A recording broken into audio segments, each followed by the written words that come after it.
देखिए इसके बाद हम ऑलरेडी देख चुके हैं कि डी ब्लॉक में फर्स्ट ट्रांजिशन सीरीज की कॉन्फ़िगरेशन क्या है एंड सिमिलरली सेकंड की कॉन्फ़िगरेशन क्या है। अब कुछ एलिमेंट्स हम वैसे ग्रुप वाइज भी याद रख सकते हैं, जैसे कि हमारा ये है निकल, पैलेडियम एंड प्लेटिनम। ये एक ग्रुप का पार्ट है, ठीक है। कौन से ग्रुप का? Group number 10। कौन से ग्रुप का पार्ट है ये यूज होते हैं एज अ कैटालिस्ट। अगर आपको याद है तो हम +1 में हाइड्रोजिनेशन रिएक्शन करते हैं and even in the 10th standard also. Hydrogenation क्या होती है? जब हम डबल बॉन्ड को सिंगल बॉन्ड में कन्वर्ट करते हैं। इफ यू रिमेंबर, उसमें हम H2 ऐड करते हैं। उसमें जो कैटालिस्ट यूज करते हैं दैट इज इधर निकल, पैलेडियम और प्लेटिनम। एंड इवन के ये निकल, पैलेडियम, प्लेटिनम और भी कई जगह एज अ कैटालिस्ट का काम करते हैं। सो तीनों ही एलिमेंट्स ग्रुप 10 के nickel, palladium and platinum act as catalyst. क्या काम है इसका? कैटालिस्ट का। क्लियर? सिमिलरली जो हमारा कॉपर, सिल्वर एंड गोल्ड है वो किसका काम करता है? They are coinage metals, coins बनते हैं इनके। सो कॉपर है ग्रुप 11 में एंड इसके नीचे क्या पड़ा है? Ag is silver and Au is gold. ये किसका काम करते हैं? As coinage metals. ठीक है, समझ आ गया। जो लास्ट एलिमेंट है सीरीज के, जिंक, कैडमियम एंड मर्करी, ये एक्ट एज करते हैं स्यूडो ट्रांजिशन एलिमेंट।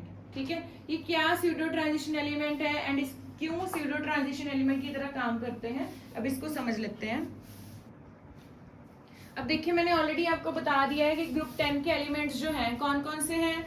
निकल, पैलेडियम एंड प्लैटिनम। ये किसका काम करते हैं? They act as catalyst. Clear? Similarly group 11 के एलिमेंट्स कौन कौन से हैं? Copper, silver and gold. ये किसका काम कर रहे हैं?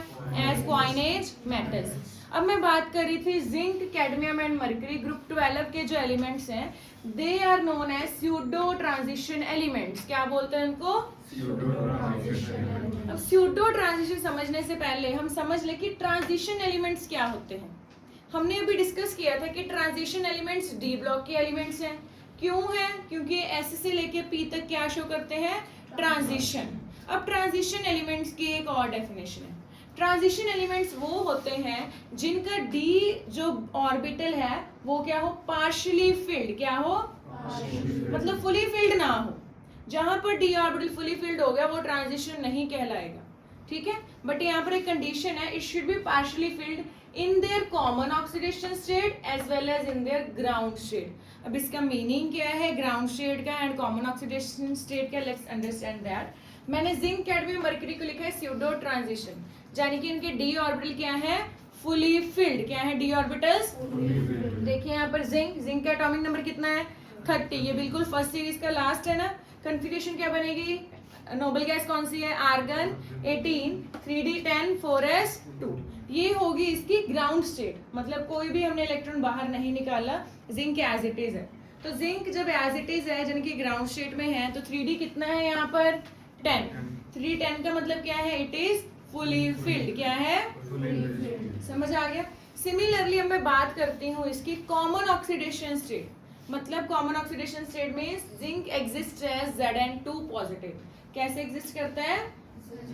Zn2 positive. जब हम इसके 2 इलेक्ट्रॉन बाहर निकाल देंगे। अब हमने पहले ही देख चुके हैं N+L रूल के अकॉर्डिंगली कि इलेक्ट्रॉन सबसे पहले कहाँ से बाहर जाएंगे? 4s से। सो 2 इलेक्ट्रॉन 4s वाले बाहर चले गए एंड बचा क्या? Only 3d10। Still it is fully filled. Zinc अभी भी फुली फिल्ड ही है ना। तो जब कोई ऐसा एलिमेंट जो ग्राउंड स्टेट में फुली फिल्ड रहे एंड जब 2 इलेक्ट्रॉन बाहर निकाले यानी कि इसकी कॉमन ऑक्सीडेशन स्टेट लेके आए तब भी क्या है? ये फुली फिल्ड। इसीलिए जिंक कौन सा एलिमेंट है? स्यूडो ट्रांजिशन एलिमेंट, क्योंकि ग्राउंड स्टेट में भी फुली फिल्ड है, कॉमन ऑक्सीडेशन स्टेट में भी क्या है? Fully filled. Clear? Same applies for cadmium and mercury. Cadmium अपनी सीरीज का सेकेंड सीरीज का लास्ट है। कैडमियम का एटॉमिक नंबर कितना है? 48। कॉन्फ़िगरेशन क्या बनी इसकी? नोबल गैस कौन सी आएगी? क्रिप्टन। कॉन्फ़िगरेशन अगर वो 3d10 था ये क्या बन गया? 4d10। अगर ये 4s2 था ये क्या बन गया? 5s2। ठीक है, ये होगी इसकी ground state. Common oxidation state क्या बनेगी? Cadmium 2 positive. क्या बनेगी? 2 इलेक्ट्रॉन बाहर जाने के बाद इसमें क्या रहेगी? ये कॉन्फ़िगरेशन इसकी 4d10। क्लियर? सो क्योंकि अभी भी ये फुली फिल्ड है इसलिए ये भी क्या है? Pseudo transition element. Similarly mercury का एटॉमिक नंबर 80। कॉन्फ़िगरेशन क्या बनेगी? अगर ये 4d10 है ये क्या बन जाएगा? 5d10, 6s2। अब कुछ बच्चे कंफ्यूज हो जाते हैं कन्फिग्रेशन में, इसलिए मैंने प्रॉपर लिख लिया है। पहले नोबल गैस है आर्गन, फिर कौन सी होती है क्रिप्टन, फिर कौन सी होती है जिनॉन, दैट इज 54। बट जब हम ये लैंथेनाइड सीरीज के बाद वाले एलिमेंट्स फिल करेंगे ना तो 4f14 भी लिखना पड़ेगा, क्योंकि f भी फिल हो चुका है।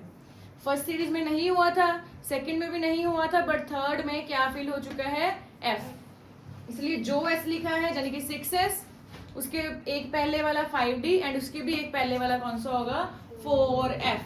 4f में कितने लिखने पड़ेंगे 14, क्योंकि अदरवाइज आपका 80 कंप्लीट नहीं होगा। सो 54 ये, अगर ये 4f14 ना लिखते तो क्या होता है 54 प्लस 10 64, 64 प्लस 2 कितना बन जाता है ओनली 66, 80 बनता ही नहीं। 80 लिखने के लिए हमें क्या है 4f14 भी लिखना पड़ेगा, क्योंकि उसकी भी फिलिंग हो चुकी है f की थर्ड ट्रांजिशन सीरीज में, ठीक है। सो यहाँ पर देखिए 2 इलेक्ट्रॉन जाने के बाद ये क्या रह गया 5d 10, क्योंकि again it is fully filled. समझ आ गया ट्रांजिशन एंड स्यूडो ट्रांजिशन का।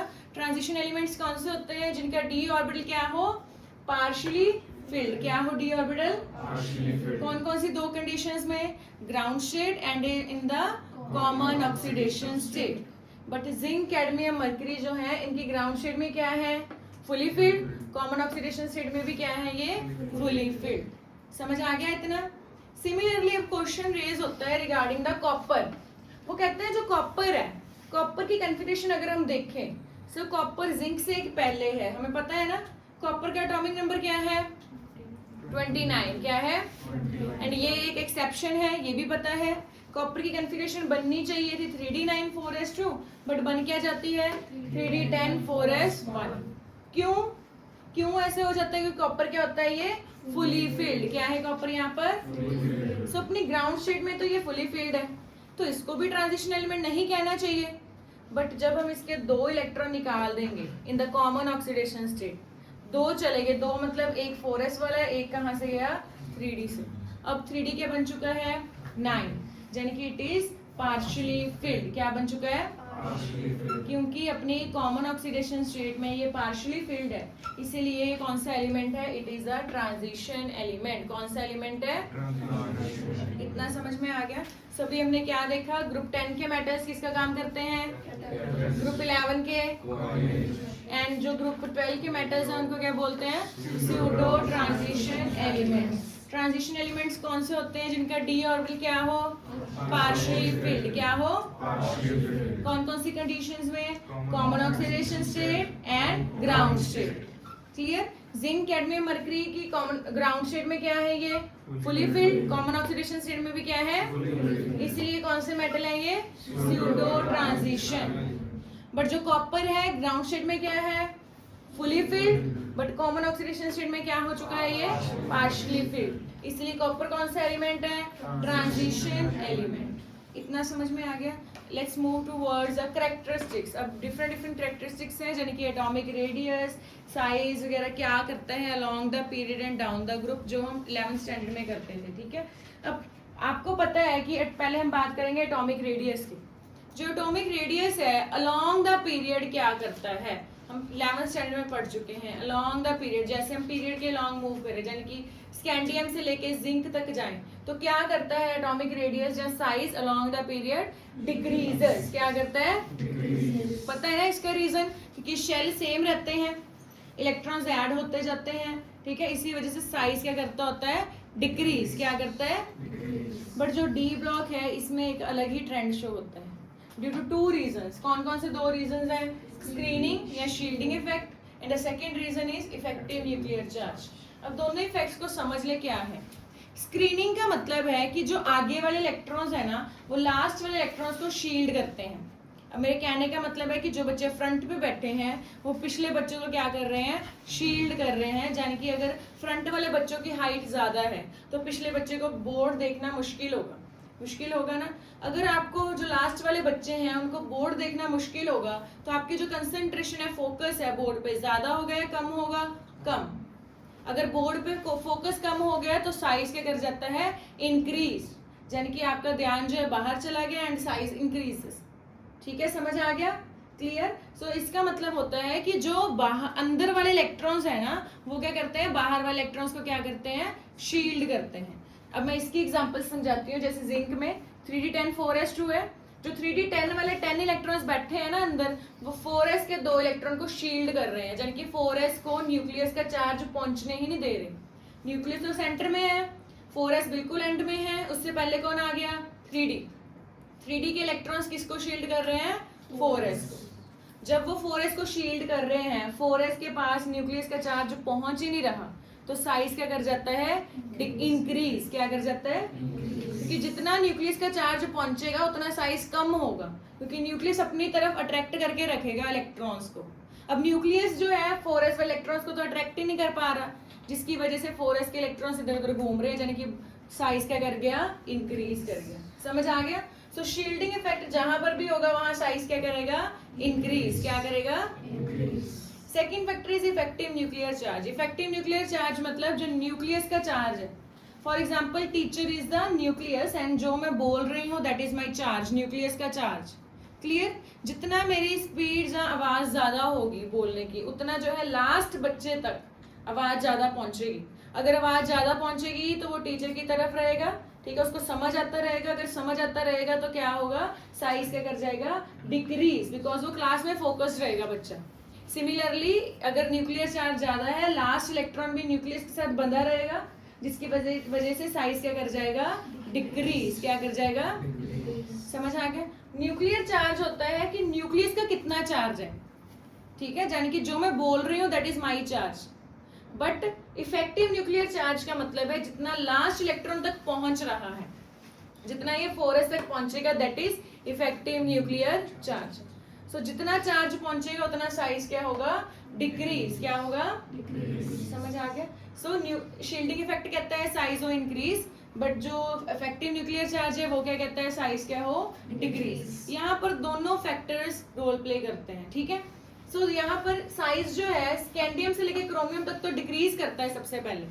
वैसे तो टेक्निकली डिक्रीज ही करना चाहिए long the period, and scandium से लेकर क्रोमियम तक करता भी क्या है डिक्रीज, क्योंकि यहाँ पर डिक्रीज मतलब कौन सा फैक्टर डोमिनेट कर गया इफेक्टिव न्यूक्लियर चार्ज। कौन सा फैक्टर डोमिनेट कर गया, मतलब स्क्रीनिंग का इतना रोल नहीं आता क्योंकि अभी इलेक्ट्रॉन्स ही बहुत कम है।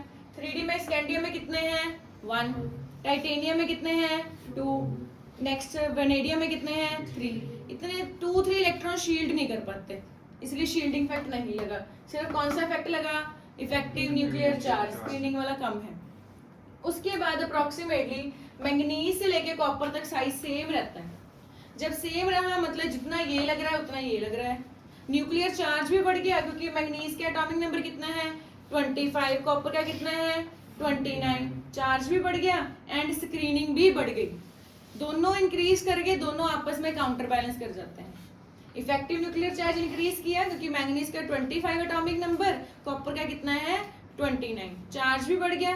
स्क्रीनिंग मतलब इलेक्ट्रॉन्स भी बढ़े हैं डी में। मैंगनीज में कितने हैं 3D में इलेक्ट्रॉन्स 5, नेक्स्ट आयरन में 3D 6 and so on. Copper में कितने चले जाते हैं 3D 10, इलेक्ट्रॉन्स भी बढ़ गए। सो दोनों ही आपस में एक दूसरे को क्या कर देते हैं balance. Screening effect counter balance nuclear charge, इसलिए साइज क्या रह गया सेम। देन लास्ट जब जाते हैं तो हमारा साइज क्या कर जाता है इंक्रीज कर जाता है जब हम कॉपर से जिंक जाते हैं। क्यों इंक्रीज कर गया, क्योंकि जो इलेक्ट्रॉन्स है सेम ऑर्बिटल में ऐड होने की वजह से इलेक्ट्रॉन इलेक्ट्रॉन रिपल्शंस क्या हो जाती है यहाँ पर इलेक्ट्रॉन इलेक्ट्रॉन, जहाँ आप लिख सकते हो स्क्रीनिंग इफेक्ट, दोनों में से एक मर्जी चीज लिख सकते हो, ठीक है।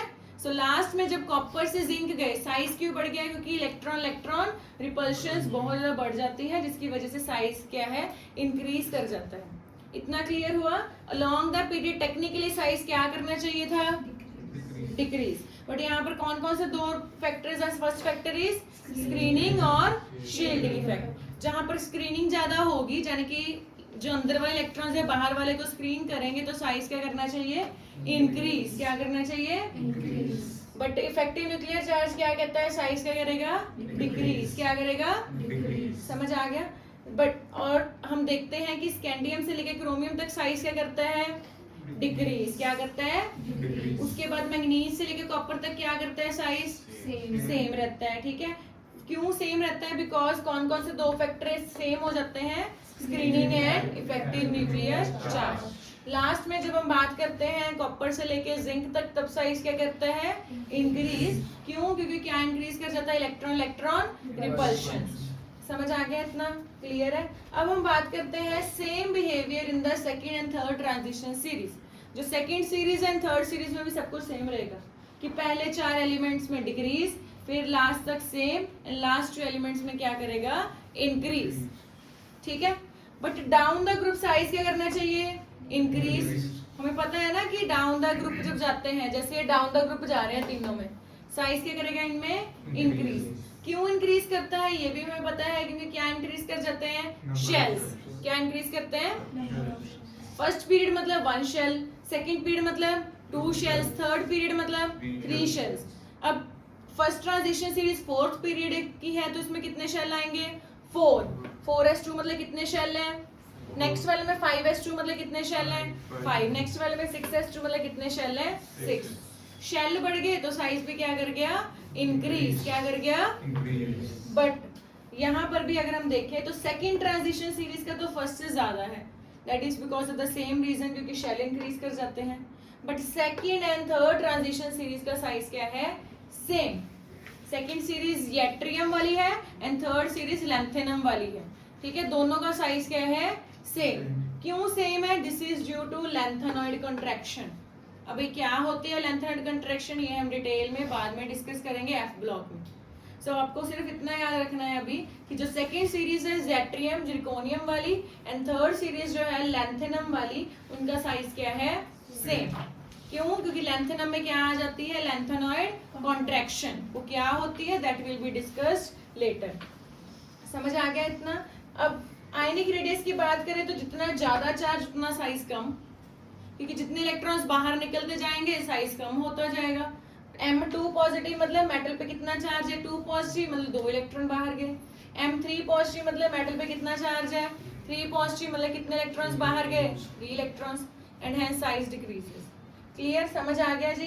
सो इसीलिए हम कहते हैं कि जो डी ब्लॉक का साइज है वो S और P के बीच में है। S का साइज ज्यादा है, D का सेंटर में, P का साइज क्या है, सबसे कम। इतना समझ में आ गया? सो एक बार दोबारा रिपीट करते हैं। निकल, पैलेडियम एंड प्लैटिनम कौन से ग्रुप के एलिमेंट है, 10। कौन से ग्रुप के एलिमेंट्स है, and they used as, okay. Copper, silver, gold कौन से ग्रुप के एलिमेंट्स हैं, they work as coinage metal. Zinc, cadmium, mercury कौन से ग्रुप के हैं, उनको क्या बोलते हैं, ट्रांजिशन एलिमेंट्स क्या होते हैं जिनके डी ऑर्बिटल क्या हो, कौन कौन सी कंडीशन में, first is ground state and zinc, cadmium, mercury दोनों ही स्टेट में क्या है, फुली फिल्ड। क्या है, इसीलिए कौन से एलिमेंट है वो, स्यूडो ट्रांजिशन एलिमेंट। कॉपर की कॉन्फ़िगरेशन क्या है, 3d10 4s। फुली फिल्ड की वजह से क्या ये ट्रांजिशन होना चाहिए, नहीं। बट कॉपर अपनी ग्राउंड स्टेट में तो फुली फिल्ड है, बट कॉमन ऑक्सीडेशन स्टेट में यानी कि कॉपर 2 पॉजिटिव में क्या है, 3d9 यानी कि पार्शियली फिल्ड। इसी वजह से कॉपर कौन सा एलिमेंट है, transition element. Clear? General characteristics की बात करें तो अलोंग द पीरियड साइज क्या करता है, डिक्रीज। साइज क्या करता है, बट यहाँ पर डी ब्लॉक में कौन कौन से 2 फैक्टर्स हैं, screening effect and effective nuclear charge. Screening effect क्या कहता है, साइज क्या करे, एंड इफेक्टिव न्यूक्लियर चार्ज क्या कहता है, साइज क्या करे, डिक्रीज। स्कैंडियम से लेके क्रोमियम तक साइज क्या करता है, डिक्रीज। मतलब कौन सा फैक्टर डोमिनेट कर रहा है, देन मैग्नीज से लेके कॉपर तक क्या करता है, सेम। मतलब दोनों ही क्या है, बैलेंस, काउंटर बैलेंस कर लिए। कॉपर से लेके जिंक तक साइज क्या किया, इंक्रीज। क्यों? क्योंकि electron electron repulsion, and same in the second and third transition series. But down the group size क्या करता है, इंक्रीज, क्योंकि शेल क्या करते हैं, इंक्रीज। क्लियर? बट सेकंड का ज्यादा है, बट सेकंड एंड थर्ड का साइज क्या है, ऑलमोस्ट सेम ड्यू टू, ठीक है। एंड जितना ज्यादा चार्ज उतना साइज क्या होगा, कम। समझ आ गया इतना? Similarly the next property is metallic character. कौन सी प्रॉपर्टी है, आपको पता है कि हम बात करते हैं ट्रांजिशन मेटल्स, यानी कि ये सारे के सारे क्या हैं, मेटल्स। सो मरकरी के अलावा बाकी सारे मेटल्स जो हैं वो क्या है, हार्ड है, लस्ट्रस है, डक्टाइल एंड मैलिएबल है। यही मेटल की प्रॉपर्टीज होती है ना कि मेटल क्या होते हैं, हार्ड, ठीक है। लस्ट्रस मतलब शाइनिंग होते हैं, मैलिएबल मतलब क्या बन सकती है इनकी शीट्स, एंड डक्टाइल मतलब क्या बन सकती हैं, वायर्स। जो मरकरी है दैट इज ओनली मेटल, वो क्या है, लिक्विड। क्या है वो? अब ये क्वेश्चन पेपर में डायरेक्टली आता है कि जो ट्रांजिशन मेटल है इनका जो मेटल होने का रीजन मेनली क्या है, ठीक है। इसमें दो रीजन आएंगे। First is low ionization energy. क्या है? इसको समझ लो, आयनाइजेशन एनर्जी होती क्या है। जो एनर्जी इलेक्ट्रॉन को बाहर निकालने के लिए चाहिए that is known as ionization energy. यानी कि जो बाहर वाला लास्ट वाला इलेक्ट्रॉन्स है, जो लास्ट में बच्चे बैठे हैं, इनको बाहर निकालने के लिए क्लास में जो एनर्जी चाहिए होगी that is known as ionization energy. Similarly metal में लास्ट वाला इलेक्ट्रॉन मतलब 4s 5s 6s s वाले इलेक्ट्रॉन्स को बाहर निकालने के लिए जो एनर्जी चाहिए उनको क्या बोलते हैं, आयनाइजेशन एनर्जी। इनकी आयनाइजेशन एनर्जी क्या है, लो, क्योंकि s में जा तो एक इलेक्ट्रॉन है, जा कितने हैं, दो।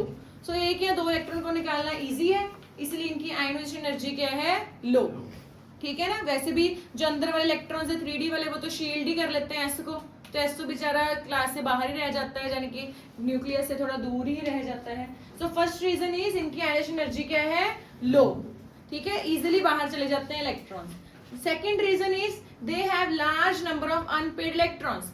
3D में अगर हम बात करें, 3D1 में एक इलेक्ट्रॉन, 3D2 में 2, 3D3 में 3, 3D4 में 4, कितने सारे अनपेड इलेक्ट्रॉन्स हैं। अनपेड मतलब जो अकेले अकेले पए हैं, जिनकी पेयरिंग नहीं हुई है। जिनकी अगर पेयरिंग नहीं हुई है that electrons are known as unpaired electrons. इस रीजन की वजह से इनके मेटल मेटल बॉन्ड स्ट्रॉन्ग बनते हैं। अब इसको मैं एग्जांपल से समझाती हूँ, जैसे कि chromium, molybdenum and tungsten. Chromium जो है सबको पता है, इसका एटॉमिक नंबर कितना है, 24। जो क्रोमियम है इसका एटॉमिक नंबर कितना है, 24 मतलब कन्फिगरेशन क्या बनेगी इसकी, 3d5 4s1, जन की हाफ फील्ड है, सबको पता है। 3d में कितने ऑर्बिटल्स होते हैं इसके, 5, d के 5 बना दिए मैंने। कितने इलेक्ट्रॉन्स है d में, 5। पांचों जो है अकेले अकेले है ना, जन की 5 क्या है, अनपेयर। 4s के कितने ऑर्बिटल होते हैं, 1। इसमें कितने इलेक्ट्रॉन है, ओनली 1। टोटल कितने बन गए, 5 + 1 6। सिमिलरली मॉलिब्डेनम का, अगर ये 3d5 4s1 है, इसके नीचे वाला 4d5 5s1। टंगस्टन इसके नीचे वाला क्या बनेगा, 5d5 6s1। तो इन तीनों में कितने इलेक्ट्रॉन है, मैक्सिमम 6। कितने हैं, 6। सबसे ज्यादा इसमें अनपेड है। अनपेड का मतलब पता चल गया, जो सिंगल इलेक्ट्रॉन्स हो, सबसे ज्यादा इसमें है। क्योंकि इनमें अनपेड इलेक्ट्रॉन सबसे ज्यादा है, इसलिए इसका जो मेटल और मेटल का बॉन्ड बनता है वो इतना स्ट्रॉन्ग बनता है कि they are the hardest. So इसी वजह से दे क्या है, दे आर हार्ड। पेपर में डायरेक्टली क्वेश्चन आता है, why chromium, molybdenum and tungsten is hard. आप क्या लिखोगे, because they have low ionization energy and maximum number of unpaired electrons. उसकी वजह से इनका मेटल मेटल बॉन्ड क्या बनता है, strong, and they are hard. Because the similar reason zinc, cadmium, mercury की बात करें, अभी हमने देखा इनको, ये क्या है, फुली फिल्ड, यानी कि 3d टाइम 4s2। d के जो इलेक्ट्रॉन्स है पूरे के पूरे पेयर्ड हो चुके हैं। 5 पहले फिल किए, 5 उसके साथ पेयरिंग कर दी, सारे पेयर्ड है। 4s में भी 2 है, 2 भी क्या है, पेयर्ड। कितने अनपेड इलेक्ट्रॉन्स हैं, 0। अब अगर कोई अनपेड है ही नहीं, it means their metal metal bond is weak and they are soft. क्यों सॉफ्ट है, क्योंकि इनका मेटल और मेटल का बॉन्ड क्या है, वीक, और इनके अनपेड इलेक्ट्रॉन्स क्या है, 0। समझ आ गया। So the main reason is unpaired electron. Directly अगर पेपर में क्वेश्चन आए, why copper, molybdenum and tungsten is hard, क्या लिख के आओगे, because their ionization energy is low and they have maximum number of unpaired electrons, hence their metal metal bond is strong, that's why they are hard. Zinc, cadmium, mercury is weak because they are fully filled। एक बात ध्यान रखना, zinc, cadmium, mercury का कोई भी question है ना, चुपचाप अगर फुली फिल्ड भी लिख दोगे ना, that's also fine.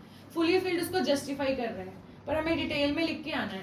So fully filled है, उसकी वजह से उनके अनपेड इलेक्ट्रॉन्स कितने हैं, 0। उनका मेटल मेटल बॉन्ड क्या है, weak, and they are soft. अगर इसके साथ ही लिंक्ड है मेल्टिंग एंड बॉइलिंग पॉइंट। अगर किसी का मेटल मेटल बॉन्ड स्ट्रॉन्ग है तो मेल्टिंग एंड बॉइलिंग पॉइंट भी क्या होगा उनका, हाई। क्या होगा, सो क्रोमियम, मॉलिब्डेनम एंड टंगस्टन का मेल्टिंग एंड बॉइलिंग पॉइंट भी क्या है, हाई, क्योंकि उनका मेटल मेटल बॉन्ड क्या है, strong. And zinc, cadmium, mercury का क्या होगा, इनका melting and boiling point low.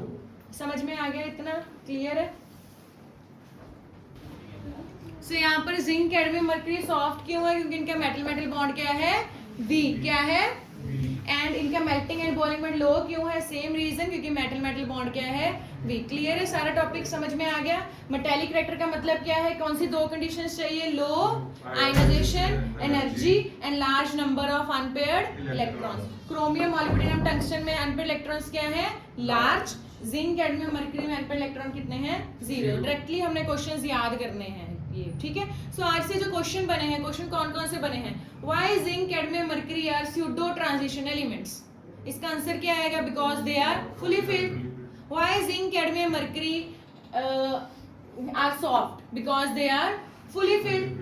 Why zinc, cadmium, mercury has low melting and boiling point? Because they are fully filled. उसके बाद आपने खुद अपनी जस्टिफिकेशन दे देनी है। जैसे स्यूडो ट्रांजिशन में क्या जस्टिफिकेशन दोगे? They are fully filled in common oxidation state and in ground state. They are soft में क्या जस्टिफिकेशन दोगे? They are fully filled, so zero unpaired electron, metal metal bond weak. Why they have low melting and boiling point में क्या justification दोगे? Same, zero unpaired electron and metal metal bond is weak. Clear है बच्चे? समझ में आ गया? At the end फिर हम क्वेश्चन डिस्कस करेंगे एंड प्रॉपरली इनको लर्न करेंगे, जैसे कि हमने आज किए हैं कि कॉपर जो है वो ट्रांजिशन एलिमेंट क्यों है? चाहे वो फुली फिल्ड है, क्योंकि वो अपनी ग्राउंड स्टेट में फुली फिल्ड है, बट कॉमन ऑक्सीडेशन स्टेट में क्या है? Partially field. ठीक है। क्रोमियम, मॉलिब्डेनम, टंगस्टन जो है ये क्यों हमारे हार्ड मेटल्स हैं? क्योंकि इनके अनपेयर्ड इलेक्ट्रॉन्स क्या है? सबसे ज्यादा। उसकी वजह से मेटल मेटल बॉन्ड क्या है? इनका strong and melting and boiling point भी क्या है? इनका हाई। समझ में आ गया? इतना क्लियर है?